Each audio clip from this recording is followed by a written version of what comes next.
سورہ الحج آیت نمبر 65۔ اعوذ باللہ من الشیطان الرجیم، بسم اللہ الرحمن الرحیم۔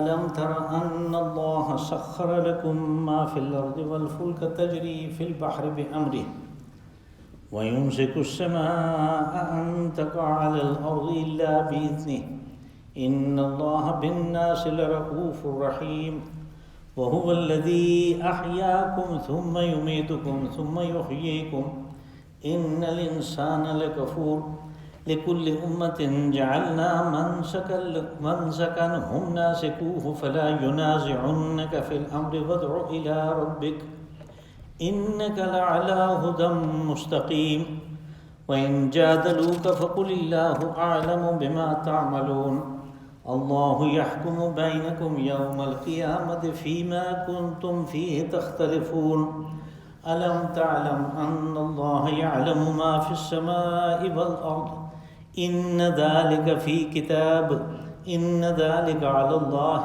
يَسِيرٌ وَيَعْبُدُونَ مِن دُونِ اللَّهِ مَا لَمْ يُنَزِّلْ بِهِ سُلْطَانًا وَمَا لَيْسَ لَهُم بِهِ عِلْمٌ وَمَا لِلظَّالِمِينَ مِن نَّصِيرٍ صدق اللہ العظیم۔ الم تر ان اللہ سخر لکم ما فی الارض، اے مخاطب تو نے دیکھا نہیں کہ اللہ نے جو کچھ زمین میں ہے وہ آپ کے لیے مسخر کر دیا۔ والفلک تجری فی البحر بامرہ، اور کشتی کو دیکھو کہ وہ سمندروں میں چلتی ہے اللہ کے اذن سے۔ وَيُمْسِكُ السَّمَاءَ أَن تَقَعَ عَلَى الْأَرْضِ إِلَّا بِإِذْنِهِ، اور اس نے آسمانوں کو تھام رکھا ہے، ایسے نہ ہو کہ وہ نیچے گر پڑیں تمہارے اوپر مگر اس کے حکم سے۔ إِنَّ اللَّهَ بِالنَّاسِ لَرَءُوفٌ رَحِيمٌ، بے شک اللہ اپنے بندوں پہ بڑا شفیق ہے اور بڑا رحم کرنے والا ہے۔ وَهُوَ الَّذِي أَحْيَاكُمْ ثُمَّ يُمِيتُكُمْ ثُمَّ يُحْيِيكُمْ، اور وہ تو وہ بابرکت ذات ہے کہ جس نے تمہیں زندگی عطا کی، وہی تمہیں موت دیتا ہے اور وہی پھر زندہ کرے گا۔ ان الانسان لکفور، بے شک انسان بڑا ہی ناشکرا ہے۔ لکل امۃ جعلنا منسکا ہم ناسکوہ فلا ینازعنک فی الامر، ہر ایک کے لیے، ہر ایک امت کے لیے، ہر ایک قوم کے لیے ایک طریقہ کار ہے، اور آپ کے لیے بھی ہے، ان کے لیے بھی تھا۔ فلا ینازعنک فی الامر، پس تمہارے جو معاملات ہیں ان میں یہ لوگ تم سے بحث مباحثہ نہ کرنے پائیں، ان کو موقع نہ دیں کہ وہ بحث مباحثہ کریں۔ وادع الی ربک، ہاں البتہ اللہ کی طرف لوگوں کو دعوت دیتے رہو۔ انک لعلی ھدی مستقیم، بے شک آپ ہی ہدایت کی سیدھی راہ کے اوپر ہیں۔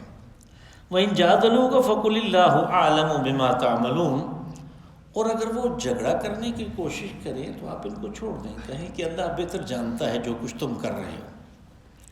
اللہ یحکم بینکم یوم القیامت فیما کنتم فیہ تختلفون، اور اللہ ہی فیصلہ کرے گا تمہارے درمیان قیامت کے دن اس چیز کے بارے میں جس میں تم ایک دوسرے سے اختلاف کر رہے ہو۔ الم تعلم ان اللہ یعلم ما فی السماء والارض، تو اے مخاطب تو جانتا نہیں کہ اللہ جانتا ہے جو آسمانوں میں ہے اور جو زمینوں میں ہے۔ ان ذالک فی کتاب، اور یہ کہ یہ سب کچھ ایک رجسٹر میں لکھا ہوا ہے۔ ان ذالک علی اللہ یسیر، اور یہ سب کچھ لکھنا اللہ کے لیے کوئی مشکل نہیں ہے، اس کے اوپر آسان ہے۔ وَيَعْبُدُونَ مِن دُونِ اللَّهِ مَا لَمْ يُنَزِّلْ بِهِ سُلْطَانًا، اور یہ عبادت کرتے ہیں اللہ کو چھوڑ کے دوسرے معبودوں کی جن کی معبودیت کے بارے میں اللہ نے کوئی دلیل اتاری نہیں۔ وَمَا لَيْسَ لَهُم بِهِ عِلْمٌ، اور نہیں ان کے پاس کوئی ایسا علم ہے کہ جس سے پتہ چلے کہ یہ واقعی معبود ہیں یا کسی عبادت میں شریک کرنے کے لائق ہیں۔ وَمَا لِلظَّالِمِينَ مِن نَصِيرٍ، ایسے ظالموں کے لیے کوئی مددگار بھی نہیں ہوگا۔ یہاں پہ جو آفاق و انفس میں اللہ نے جو چیزوں انسانوں کی نفع رسانی کے لیے رکھی ہیں، ان کی طرف اشارہ کر کے ایک تو اپنی توحید کی دلیل دی، دوسرا اس میں شرک کے بطلان کا، اس کے ابطال کا، اس کے باطل ہونے کا ایک واضح اشارہ ہے۔ اور پھر وہ لوگ جو کہ اپنے آپ کو بین بین کہتے ہیں کہ ٹھیک ہے ہم اللہ کو مانتے ہیں، لیکن ساتھ میں کچھ اور کام بھی کرتے ہیں جو شرک کے ہیں، ان کے بارے میں واضح کیا کہ ان کا یہ موقف درست نہیں ہے کہ ان کو بھی خوش رکھو اس کو بھی خوش رکھو۔ یہ تینوں چیزیں اس کے اندر آئیں۔ پہلے تو جو آفاق میں اللہ نے انسان کی نفع رسانی کے لیے، اس کے فائدے کے لیے چیزیں رکھی ہیں، تو یہ یاد رہے کہ ان کے اندر جو صفات ہیں جن کو مسخر کر کے انسان اپنے فائدہ میں لے کے آتا ہے، وہ صفات اللہ نے رکھی۔ یہاں پہ پہلے فقرے میں تو ایک مجمل سی بات کہہ دی کہ الم تعلم ان اللہ یعلم، الم تعلم ان اللہ سخر لکم ما فی السماوات، الم تر ان اللہ سخر لکم ما فی الارض، کہ اللہ نے جو کچھ زمین میں ہے تمہارے لیے مسخر کیا۔ مسخر کرنے کا معنی یہ ہے کہ اس کو تمہارے نفع میں لگا دیا۔ یعنی آپ دیکھیں مٹی ہے، سب سے بڑا جو کمپوننٹ ہے زمین کا، وہ انسان کے نفع میں لگا دیا۔ وہ اتنا سا بیج اس میں ڈالتا ہے، اس بیج میں سے 15 20 25 کونپل نکلتی ہیں، ہر ایک کے ساتھ ایک خوشہ لگتا ہے۔ اس خوشے میں کبھی 60 کبھی 70 کبھی 80 کبھی 110 22 تک دانے ہوتے ہیں۔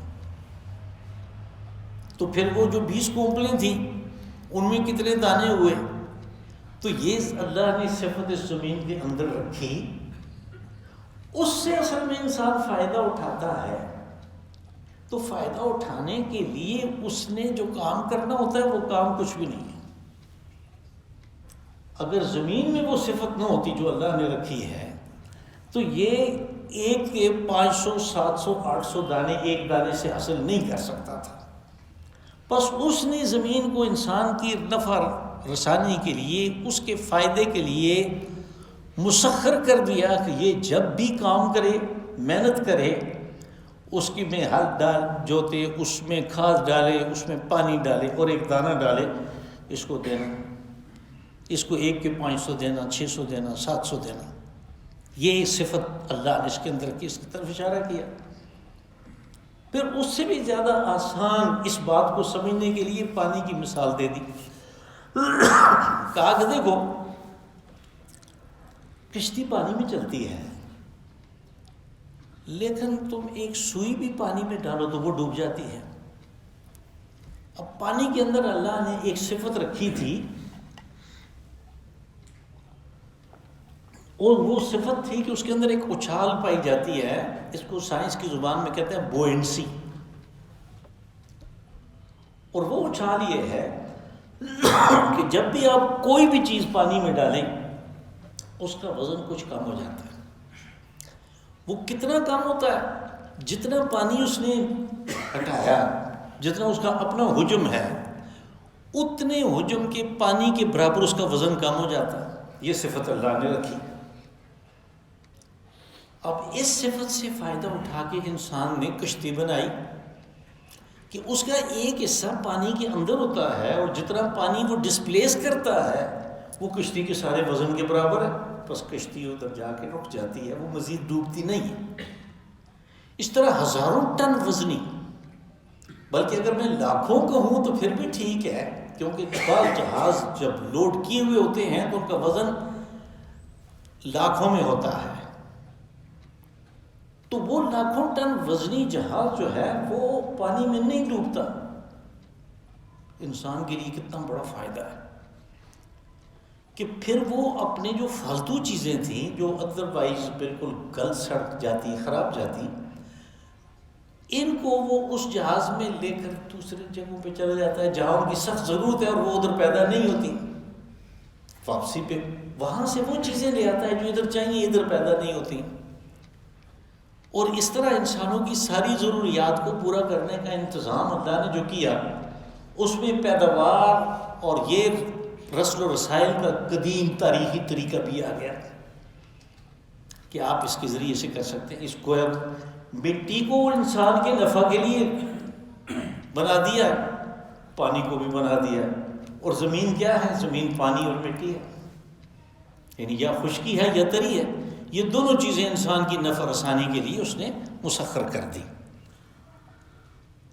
وَيُمْسِكُ السَّمَاءَ أَن تَقَعَ عَلَى الْأَرْضِ إِلَّا بِإِذْنِهِ، کہا کہ اس نے آسمانوں کو تھام رکھا ہے، ایسے نہ ہو کہ وہ گر پڑے. یہاں آسمان سے مراد ہم کوئی بھی ڈیبریز بھی لے سکتے ہیں جو خلاؤں میں تیرتی پھرتی ہیں، وہ چیزیں جو سیاروں کے آپس میں ٹکرانے سے، ستاروں کے آپس میں ٹکرانے سے اور ستاروں کی جو زندگی ہے وہ ختم ہونے سے ان کے جو ٹکڑے ہو گئے، تو وہ ٹکڑے ان خلاؤں میں تیرتے پھرتے ہیں، کبھی وہ سپیڈ بھی پکڑ لیتے ہیں. تو کہا کہ یہ انتظام کیا اس نے کہ وہ چیز جو ہے وہ زمین کے اوپر نہ آ کے لگے. اور ہم نے دیکھا کہ یعنی وہ اتنی سپیڈ سے آ رہا تھا اور ساری دنیا خطرے میں تھی، اور یہ سائنسدان ہمیں بتاتے تھے کہ یہ تو آ رہا ہے، یہ کسی وقت بھی ٹکرائے گا. وہ نزدیک سے ہو کے گزر گیا. ایک بہت بڑا اسی طرح کا ایک ٹکڑا، میرا خیال ہے 10-12 سال ہوئے ہوں گے کہ وہ ایکسیڈنٹ جو ہے اس کی امید کر رہے تھے، وہ نزدیک سے ہو گیا، نکل گیا، وہ نہیں ٹکرا. ان تک علی الارض ان سے پہلے میں نے بہت دفعہ یہ نحو کا قانون بیان کیا کہ ان سے پہلے ایک مضاف محذوف ہوتا ہے، ایسے نہ ہو کہ مبادا کے وہ زمین پہ گر پڑے. اور اگر ایسا ہوا تو کیا ہوگا؟ الا باذن، یہ اس کے حکم سے ہی ہوگا، اس کی منشا سے ہوگا، اس کی اذن سے ہوگا. ویسے اپنی آپ کوئی چیز ایسے کام نہیں کر سکتی کہ جس سے خلاؤں میں اللہ کی مرضی کے خلاف کچھ ہوتا رہے. ان اللہ بالناس لرؤوف الرحیم، اور اس کی وجہ یہ ہے کہ اللہ اپنے بندوں کے ساتھ بڑا شفیق ہے. رؤوف رافت شفقت کو کہتے ہیں، وہ بڑا شفیق ہے اور بڑا مہربان ہے. یعنی لوگوں کے جو کرتوت ہیں، ان کے جو عقائد ہیں، انہوں نے جو بدعات ایجاد کر لی ہیں، انہوں نے واضح طور پہ واضح ہو جانے والے اللہ کے قوانین کا جو تمسخر اڑایا ہے، اس کا تقاضا تو یہ تھا کہ ایسی کوئی ڈیبریز اس زمین سے ٹکرا جاتی اور کام کو ختم کر دیا جاتا. لیکن وہ بندوں کے اوپر بڑا شفیق ہے. یہ اس کی شفقت کا تقاضا ہے کہ وہ ان کو مزید موقع دیتا رہتا ہے، مزید موقع دیتا رہتا ہے. اور پھر وہ مہربان ہے، جو اس موقع سے فائدہ اٹھاتے ہیں وہ ان کے ساتھ رحیم ہے. اور اللہ کی یہ جو صفت ہے رحیم، اس کا صحیح اظہار قیامت میں ہوگا. یعنی جب بھی ہم قرآن پاک میں غفور الرحیم، حکیم علیم، اس قسم کی 2 صفات دیکھتے ہیں، تو یہاں پہ جو صفت، پھر اس میں سے جو رحیم جو صفت ہے، اس کا صحیح مظہر، اس کا صحیح اظہار جو ہے وہ قیامت میں ہوگا. بلکہ سورہ انعام میں ایک جگہ تو اس نے کہا کہ کتب علی نفس الرحمہ، کہ اس رب نے فرض کر لیا اپنے اوپر رحمت کرنا. تو وہ کیسے کرے گا؟ لَيَجْمَعَنَّكُمْ إِلَىٰ يَوْمِ الْقِيَامَةِ، یعنی اس کی رحمت ظاہر ہوگی، تمہیں اکٹھا کرے گا قیامت کے دن، محشر پر پاؤ گی. اور محشر سے مراد وہ جگہ جہاں پہ حشر نشر ہوگا، سب اکٹھے ہوں گے، کہ وہاں پہ اس کی رحمت کا اظہار ہوگا اصل میں. تو یہ جو رحیم ہے، یعنی وہ یہاں پہ ان کے ساتھ شفقت کرتا ہے کہ وہ گناہ کرتے ہیں، وہ بدعات میں مبتلا رہتے ہیں، وہ شرک میں مبتلا رہتے ہیں. اس نے اپنی چیزوں کو ان کے نفع کے لیے لگا رکھا ہے، وہ مسلسل نفع دیے جا رہی ہیں، چیزیں اس کی ہیں، سب کچھ اس کا ہے. اور وہ رحیم ہے کہ ایسے لوگ جو اس کی دی گئی مہلت سے فائدہ اٹھاتے ہیں اور اس کی راہ پہ چل پڑتے ہیں، ان کے ساتھ وہ قیامت کے دن بڑی مہربانی سے پیش آئے گا. وَهُوَ الَّذِي أَحْيَاكُمْ ثُمَّ يُمِيتُكُمْ ثُمَّ يُحْيِيكُمْ إِنَّ الْإِنسَانَ لَكَفُورٌ.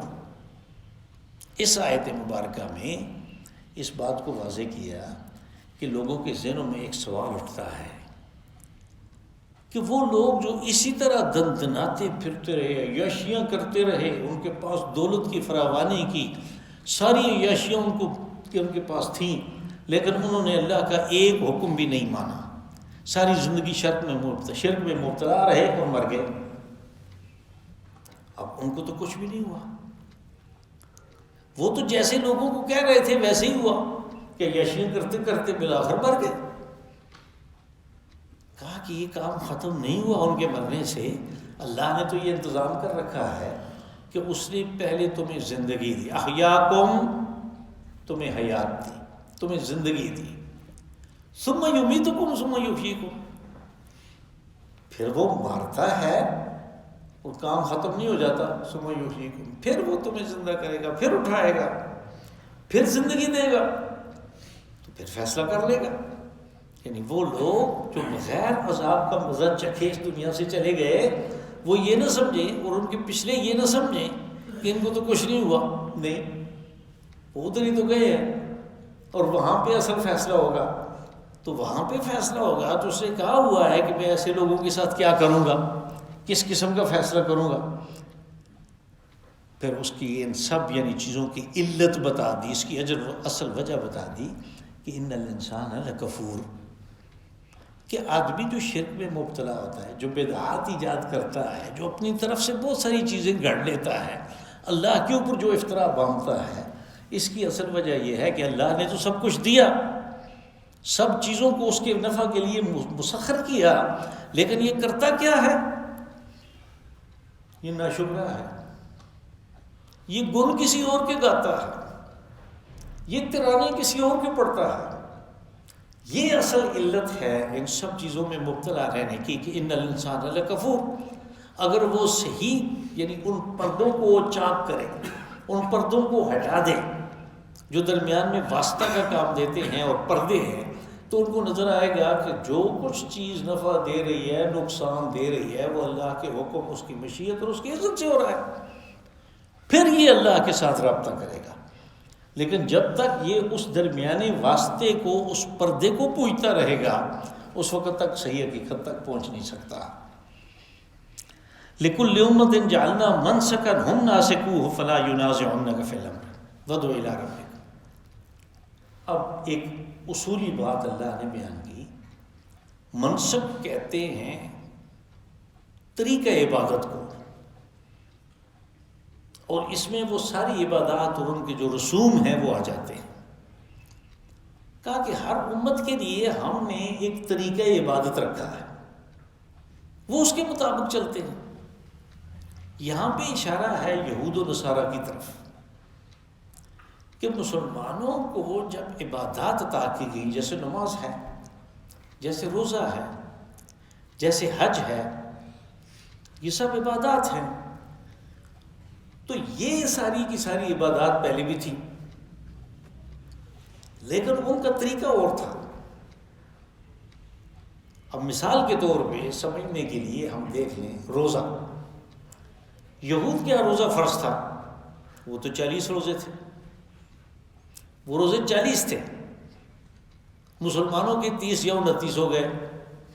تو پہلی چیز تو انہوں نے یہ کہا کہ جب اللہ نے ایک دفعہ 40 روزے فرض کر دیے تو اس کو اپنے قانون میں ترمیم کرنے کی کیا ضرورت ہے کہ ان کے لیے 30 کر دیے اس نے، یہ بڑے لاڈلے آ گئے۔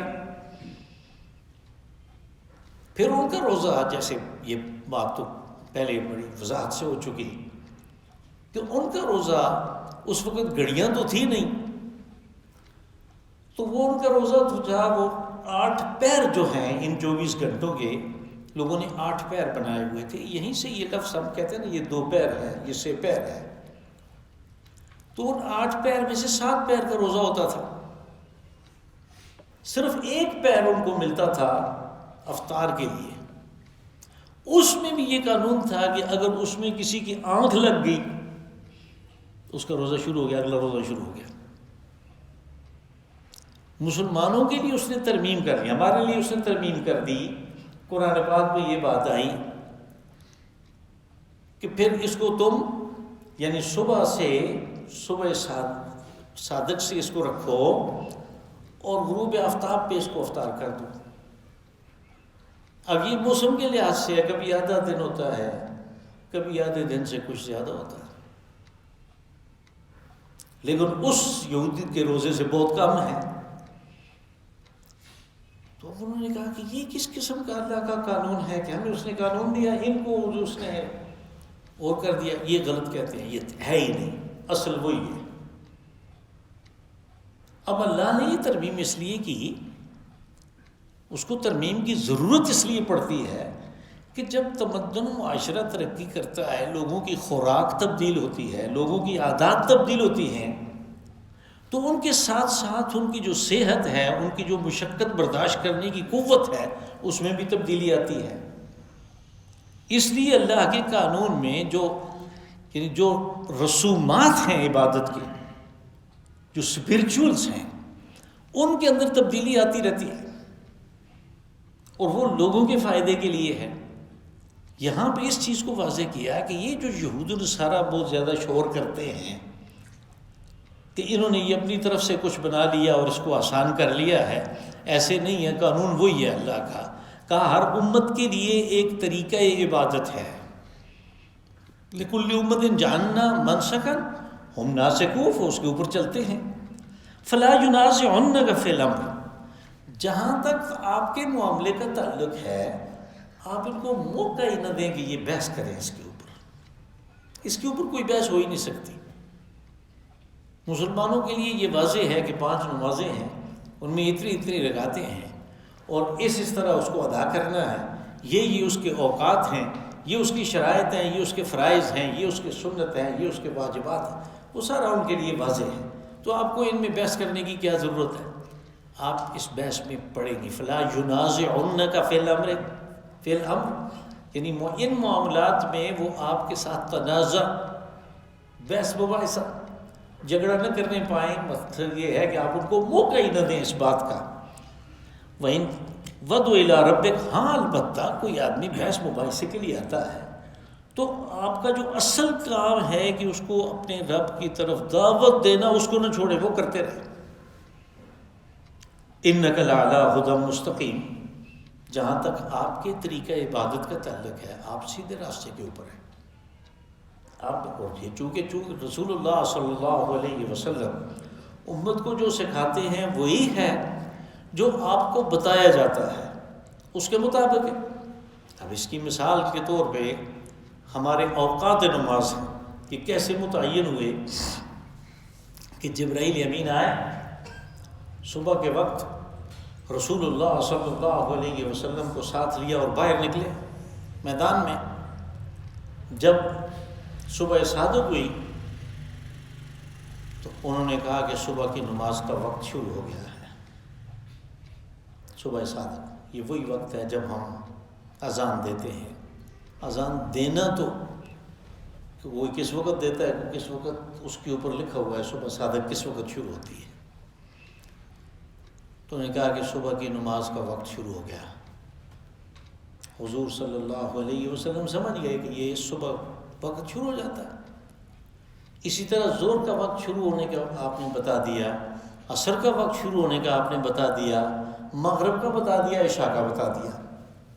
دوسرے دن جبرائیل امین پھر آئے، حضور صلی اللہ علیہ وسلم کو ساتھ لے گئے، باہر لے جا کے بتا دیا کہ یہ وقت ہے کہ اس کے بعد نماز صبح کی نہیں ہوگی، یعنی دونوں اوقات بتا دیے کہ صبح صادق سے طلوع تک یہ ہے نماز کا وقت۔ اسی طرح زور کا بھی بتا دیا کہ یہ زوال سے ایک سائے تک، عصر کا بتا دیا کہ اس ایک سائے سے 2 سائے 3 سائے تک، غروب تک، اور پھر غروب سے آگے کتنا اندھیرا ہو جائے کہ وہ مغرب ختم ہو جاتی ہے، اور اسی طرح پھر عشاء کا وقت بھی بتا دیا۔ تو یہ دونوں اللہ نے حضور صلی اللہ علیہ وسلم کو جبرائیل امین کے ذریعے سے بتا دیے، آپ نے امت کو بتا دیے، ہمارے تک یہ بات پہنچ گئی۔ تو یہ اللہ کی طرف سے سکھایا ہوا ہے، اس کو کہا کہ اِنَّكَ لَعَلَىٰ هُدًى مُسْتَقِيمٍ، آپ سیدھے راستے کے اوپر ہیں، ہدایت کے، رہنمائی کے سیدھے راستے پر ہیں۔ وَإِن جَادَلُوكَ فَقُلِ اللَّهُ أَعْلَمُ بِمَا تَعْمَلُونَ۔ اب یہ ہے کہ اس معاملے میں یہ ہدایت دی کہ کسی بحث میں پڑھنے کی ضرورت نہیں ہے۔ کہا اگر پھر بھی وہ نہ چھوڑیں، وہ بحث کرنا ہی چاہیں، تو آپ انہیں کہیں کہ جو تم کر رہے ہو اللہ اس کو بھی بہتر جانتا ہے۔ مقصود یہ ہے کہ تمہیں اللہ نے بتا دیا کہ ایک نبی آئیں گے. حضرت موسیٰ علیہ السلام کو اللہ نے فرمایا، یعنی اس میں تورات کے جو 4 باب ہیں ان میں سے ایک باب ہے جس میں مسائل بیان ہوتے ہیں. اس کے 18ویں باب کی دوسری آیت ہے کہ حضرت موسیٰ علیہ السلام کو اللہ نے کہا کہ میں تمہارے بھائیوں میں سے ایک رسول برپا کروں گا اور اس کے منہ میں اپنا کلام ڈالوں گا. اب بات تو بالکل واضح ہے کہ بھائیوں میں سے، یعنی یہ نہیں کہا کہ تم میں سے. اگر کہتے تم میں سے تو وہ بنی اسرائیل ہوتے. بھائیوں میں سے ہیں تو وہ حضرت اسحاق کے بھائی جو حضرت اسماعیل ہیں اس کی اولاد میں سے. کہا بھائیوں میں سے. اور اس میں کوئی تعریف بھی نہیں ہوئی. آپ یعنی ترجمے میں آج بھی یہی بات موجود ہے. اور اس کے منہ میں اپنا کلام ڈالوں گا، یعنی جو کچھ وہ کہیں گے وہ اللہ کی طرف سے ہے. بس اگر انہوں نے ایک طریقہ عبادت اختیار کیا وہ اللہ کی طرف سے ہے، اس میں جھگڑے کی تو کوئی بات ہی نہیں ہے. ہاں اگر پھر بھی وہ جھگڑا کریں تو آپ انہیں کہیں کہ اللہ بہتر جانتا ہے جو تم کر رہے ہو. تمہیں جب اس نے کہا ہے کہ اس کے منہ میں اپنا کلام ڈالوں گا تو تم اس کے کلام کو ماننے کے لیے تیار نہیں ہو، تو وہ پھر اس بات کو جانتا ہے. اللہ یحکم بینکم یوم القیامت فیما کنتم فیہ تختلفون. اور یہ کہ اللہ فیصلہ کرے گا، فیصلہ تو اس کے ہاتھ میں. لمن الملک اليوم للہ الواحد القہار. کہ آج کے دن بادشاہی کس کی ہے، حکم کس کا چلتا ہے؟ اللہ کا. تو اس دن وہ فیصلہ کرے گا. جس نے مجھے اپنا کلام دیا، اپنی طرف سے ہدایت اور رہنمائی دی، اس کے اوپر میں چل رہا ہوں. تمہیں بتایا کہ وہ ہدایت میری طرف سے ہوگی، تم اس کے اوپر نہیں چلتے ہو، تم اپنا طریقہ اختیار کرتے ہو. تو وہ بہتر جانتا ہے جو اس میں تم اختلاف کر رہے ہیں. الم تعلم ان اللہ یعلم ما فی السماء والارض. کا مخاطب کیا تم دیکھتے نہیں کہ جو کچھ آسمان اور زمین میں ہے اللہ اس کو جانتا ہے. یہاں پہ یعنی اللہ کا جو علم محیط ہے اس کی طرف اشارہ کر کے آگے جو بات ہے اس کی طرف اشارہ رہنمائی دی کہ اللہ کے پاس جو علم ہے وہ لامحدود ہے، اور اس لامحدود میں کوئی بھی چیز ایسی نہیں کہ جو رہ گئی ہو. کسی کا کوئی تھوڑا سا عمل، کوئی زیادہ عمل، کوئی بات، کوئی جھگڑا، کوئی اس کے دل میں اٹھنے والی چیز، یہ ساری کی ساری جو ہیں وہ اللہ کے پاس ہیں. انہوں نے کہا کہ صرف پاس ہی نہیں، ان ذالک فی کتاب. یہاں پہ کتاب سے مراد اس کا جو اصل لغوی معنی ہے وہ ہے. لغت میں کتب یکتب لکھنے کو کہتے ہیں. تو کتاب وہ چیز ہوگی کہ جس میں لکھائی کا مجموعہ ہو. ان ذالک فی کتاب یعنی جو کچھ ہے.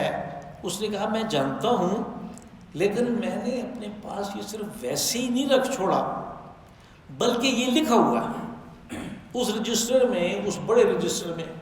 سورۃ کہف میں اس کی طرف اشارہ بھی کیا کہ قیامت کے دن جب کفار دیکھیں گے کہ یہ کیا چکر ہے، کہ جو ہم تو کبھی کے بھول بھی گئے کہ ہم نے چھوٹی عمر میں جب 10 سال کے تھے، 15 سال کے تھے، 20 سال کے تھے، کسی کو یہ گالی دی تھی، وہ تو کبھی کا بھول گئے، روزانہ کا معمول ہے. وہاں لکھا ہوا ہے. تو اس کو دیکھ کے وہ حیران ہوں گے کہ ماں نے حاصل کتاب. وہ کہیں گے کہ کیسی کتاب ہے یہ، اس میں کوئی چھوٹی کوئی بڑی چیز ایسی نہیں جو باقی رہ گئی. لا یغادر صغیرۃ ولا کبیرۃ الا احصاها. کہ کوئی عمل بھی چھوٹا یا بڑا ایسا نہیں کہ جس کو اس نے احاطے میں نہ لے لیا ہو، جس کا شمار نہ کر دیا گیا ہو. فوجدوا ما عملوا حاضرا. کہ جو کچھ انہوں نے اپنی زندگی میں کیا وہ اس کو اپنے سامنے حاضر پائیں گے، سب کو دیکھیں گے کہ یہ ہے تمہارے سامنے. کہا کہ یہ سارا کچھ اس رجسٹر کے اندر موجود ہے. ان ذالک علی اللہ یسیر. اب یہ کہ اس زمانے میں تو جب قرآن پاک اتر رہا ہے تو آج کی طرح کی فیسلٹیز نہیں ہیں، یہ آسانیاں نہیں ہیں، اس قسم کی میموری کارڈ نہیں ہیں. اس قسم کی چپس نہیں ہیں، تو لوگوں کے لیے تو یہ سمجھنا بڑا مشکل ہے کہ یہ کیسے پھر ممکن ہے کہ ہر چیز اس طرح لکھت میں آ جائے، لکھائی میں آ جائے۔ اب پتہ چلا کہ انسان نے ایسی باتیں ایجاد کر لیں، وہ اس قابل ہو گیا کہ جو کسی زمانے میں یعنی بہت بڑے بڑے حالوں میں جو اب لائبریریاں ہوتی تھیں، اس کو اس نے ایک چھوٹے سے شیلف میں بند کر دیا سب میں۔ وہ کمپیکٹ قسم کی سی ڈی آ گئے، پھر ان سے بھی آگے چلے تو میموری کارڈ میں 500 فائلیں آ جاتی ہیں، اتنی بڑی بڑی فائلیں آ جاتی ہیں۔ جب انسان نے یہ کر لیا تو پھر اللہ کے ہاں کیا کچھ ہوگا؟ تو اس کے لیے تو اس نے کہا کہ ان ذالک علی اللہ یسیر، یہ اللہ کے لیے آسان ہے، یہ اس کے لیے مشکل نہیں۔ اس زمانے میں لوگوں کے لیے اس بات کو سمجھنا واقعی مشکل ہوا ہوگا، لیکن آج کل ان ذالک علی اللہ یسیر اس کا مفہوم سمجھنا کوئی مشکل نہیں ہے۔ وَيَعْبُدُونَ مِن دُونِ اللَّهِ مَا لَمْ يُنَزِّلْ بِهِ سُلْطَانًا۔ اب ذرا اسی چیز کو، اسی دلیل کو دوسرے طریقے سے لیا کہ یہ ساری باتیں جو پیچھے بیان ہوئیں اور اس سے پہلے درس میں، ان کو سننے کے بعد بھی لوگ اپنے معبودوں کے ساتھ چپکے ہوئے ہیں۔ یعنی چاہیے تو یہ تھا کہ یہ عقلی دلائل تھے سارے، ان عقلی دلائل کی روشنی میں شرک کی، بدعات کی کوئی گنجائش باقی نہیں تھی۔ لیکن اب دوسری طرف آتے ہیں کہ اس کا تصویر کا دوسرا رخ دیکھیں کہ ایک مشرکین نے ایک کو اللہ کا شریک بنا لیا، اس میں صفات جو ہیں وہ اللہ والی مان لی، اس کو نفع دینے والا اور نقصان دینے والا سمجھ لیا۔ تو بات تو یہ ہے کہ پھر اس چیز کے بارے میں کوئی دلیل بھی تو ہونی چاہیے، تو وہ دلیل کون دے گا؟ وہ دلیل تو سب سے زیادہ دینے والا اللہ ہے، اس لیے کہ سارا اختیار اس کے پاس ہے، ابتدا اس نے کی ہے، انتہا وہ کرے گا، سارا اختیار اس کے پاس ہے۔ تو اس کو چاہیے کہ وہ اپنے اختیار میں سے کچھ کسی دوسرے کو دے اور ساتھ میں ہمیں بتائے کہ اس نے میں یہ اختیار اس کو دیتا ہوں۔ اب اس کے برعکس اس نے یہ بتایا کہ میں نے اختیار کسی کو نہیں دیا، اس لیے کہ جس طریقے پہ، جس قسط سے، جس توازن سے، جس اعتدال سے میں اس دنیا کے اور اس کائنات کے نظام کو چلانا چاہتا ہوں اور چلاتا ہوں، دوسرا نہیں چلا سکتا، وہ ڈنڈی مار جائے گا۔ تو جب اس نے کوئی ایسی کوئی چیز اتاری نہیں، ہمیں بتایا نہیں کہ میں نے یہ اختیار اس کو دیا، تو یہ پھر اس کے پاس اختیار کہاں سے آ گیا؟ پھر دوسری چیز یہ ہے کہ جب اللہ نے نہیں بتایا تو یہ جو اس کی پوجا پاٹ کرنے والے ہیں یہ بتائیں گے کہ ہم اس کو مانتے ہیں کہ یہ اللہ کی طرح اس میں صفات ہیں یا کچھ ایسا ہے ان صفات کا، تو یہ صفات کہاں سے آئیں اس میں؟ ان دونوں چیزوں ما لم ينزل به سلطانہ، اللہ نے ان کے لیے کوئی سلطان، کوئی دلیل اتاری نہیں۔ وما ليس لهم به علم، اور نہیں ان کے جو عابد ہیں، ان کے جو پجاری ہیں، ان کے جو پروت ہیں، ان کے پاس کوئی معلومات ہے کہ بھئی یہ صفت اس میں کہاں سے آئی؟ یہ تو اپنے ہاتھوں سے بنایا ہم نے، بنایا بازار سے خریدا، لا کے بخاری پہ سجا دیا، تو پھر وہ معبود کیسے بن گیا؟ یہ تو اس کی عبادت کرنے والوں کو، پوجا پاٹ کرنے والوں کو بتانا چاہیے کہ ہمارے علم کے مطابق اس علم میں یہ چیز ہے کہ ایسے اس میں الوہیت کی صفات ہیں۔ ان کو پوچھیں تو ان کے پاس بھی کوئی نہیں، اللہ نے بھی کوئی چیز نہیں اتاری، ان کے پوجا کرنے والوں کو بھی کوئی پتہ نہیں ہے، ان کے پاس بھی کوئی علم نہیں ہے، تو پھر اس میں خدائی صفات کیسے آ گئی؟ تو پھر یہ لوگ جو ہیں نہ دلیل کو مانتے ہیں، نہ اپنی لا علمی کو مانتے ہیں، نہ اس بات کو مانتے ہیں کہ یہ اللہ نے کوئی اس میں کوئی چیز نہیں اتاری، اس نے کوئی سند نہیں دی، اس نے کوئی دلیل نہیں اتاری، کسی چیز کو مانتے نہیں ہیں، تو یہ ظالم ہے۔ اب ان کو اللہ کے عذاب سے بچانے والی ایک ہی چیز ہے کہ ان کا کوئی ایسا مددگار ہو جو اللہ کے مقابلے میں کھڑا ہو سکے، تو پھر تو کچھ کام ان کا بن جائے گا۔ تو اس آخری چیز کی نفی کر دی، وَمَا لِلظَّالِمِينَ مِن نَصِيرٍ، ایسے ظالموں کے لیے مددگار بھی کوئی نہیں ہے، یعنی وہ بالکل عذاب کے لیے تیار ہو گئے۔ اللہم صلی وسلم وبارک وانعم علی عبدک ورسولک ونبیک محمد صاحب المقام المحمود والحوض۔